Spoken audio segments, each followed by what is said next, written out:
Uh, Pembuatan 12 unit VAR ini kita buat sebenarnya secara paralel. Jadi tidak satu selesai kemudian kita kerja yang lain lagi.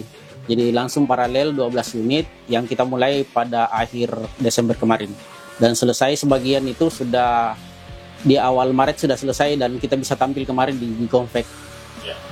Jadi kurang lebih 2 bulan sampai 3 bulan lah estimasinya. Yes.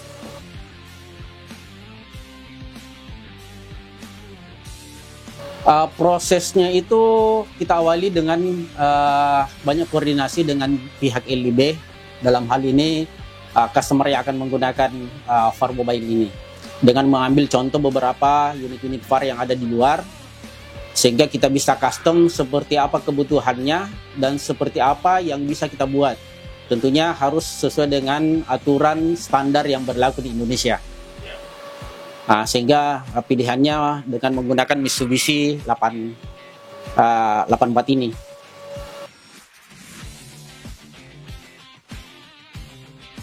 Biasanya kendala, sebenarnya tidak ada kendala yang lebih ini, cuma yang lebih banyak adalah pada saat kita koordinasi, karena kita harus betul-betul mensinergikan antara kebutuhannya LIB dengan apa yang dibutuhkan dengan apa yang bisa kita buatkan mereka. Jadi biasanya koordinasi kendala-kendala teknis seperti apa yang dibutuhkan dalam ruangan ini, kemudian apa yang kita bisa maksimalkan sehingga bisa terbentuk seperti ini. Jadi contohnya harus ada 6 LCD yang ada di ruangan sini, kemudian ada ditempati oleh 3-4 orang yang akan bertugas dalam sebuah VAR. Dengan tempat terpisah dengan servernya sendiri dengan ruang pendingin yang ada di satu ruang khusus. Sehingga itu yang kita koordinasikan, lebih banyak ke teknis-teknisnya sih. Karena ini yang pertama, kita belajarnya juga ya harus belajar sendiri dan otodidak, kemudian banyak melihat contoh yang ada yang sudah digunakan di luar. Even kalau di luar mungkin menggunakan fan, kalau kita ya gunakan kayak mobil-mobil komersil ya. Jadi itu yang kita minimaliskan sehingga ketemu antara kebutuhannya seperti apa dan kita buatkan seperti apa.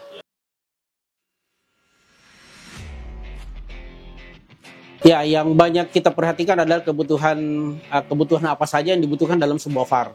Jadi contohnya untuk kebutuhan listrik.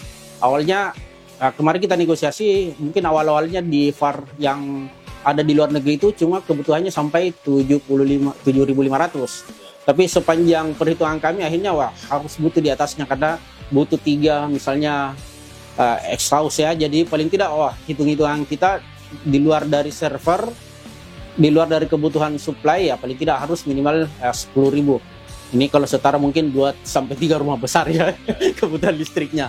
Itu untuk menjaga-jaga sebenarnya kalau terjadi hal-hal yang tidak diinginkan di stadion. Karena sebenarnya kebutuhan listriknya akan lebih banyak disuplai di stadion yang bersangkutan. Jadi cuma untuk menjaga supaya tidak ada momen yang hilang atau tidak ada data yang hilang atau apa, ketika mati lampu di stadion ya harus disuplai dengan genset yang tersedia di unit VAR ini. Seperti itu.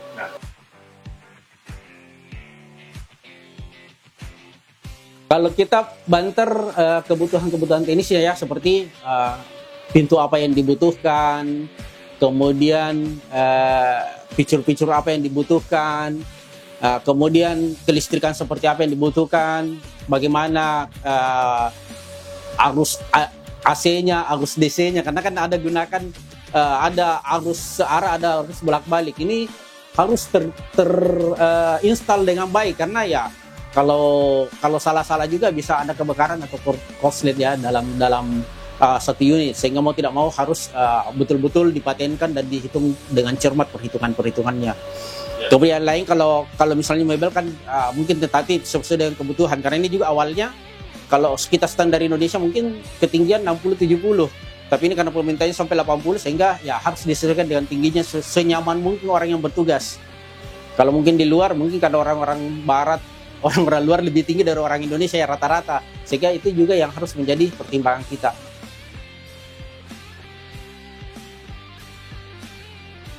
Kalau sasis kan sudah patem dari ATPM ya.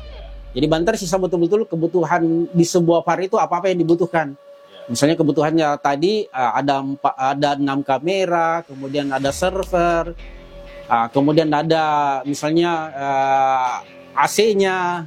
Ini kalau ini juga terlalu dingin ya, kasihan juga yang orang yang bertugas. Jadi betul-betul harus dihitung berapa BTU yang dibutuhkan.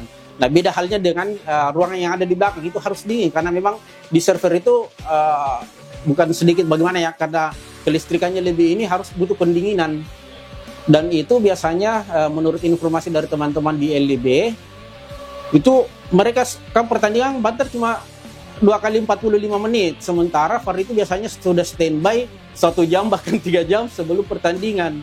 Jadi mau tidak mau sudah harus aktif, sudah harus standby sebelum pertandingan dimulai, dan itu harus jalan.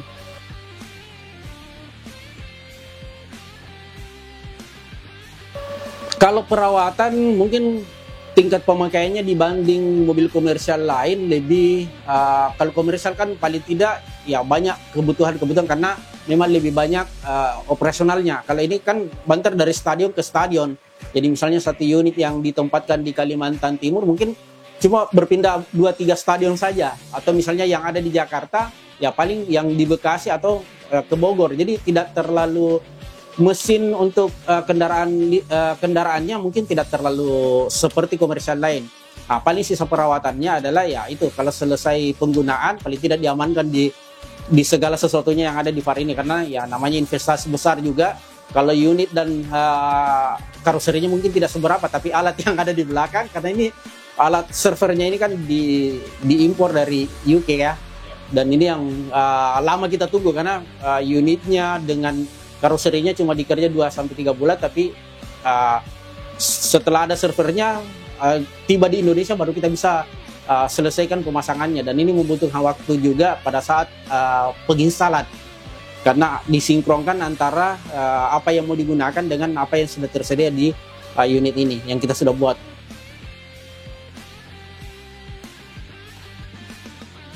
Ala bisa karena bisa, kita selalu mencoba untuk bisa melakukan apa yang belum pernah kita bisa. Jadi selama ini kami di MTU itu lebih banyak mengerjakan unit-unit yang berhubungan dengan mining, yang berhubungan dengan transport dan logistik.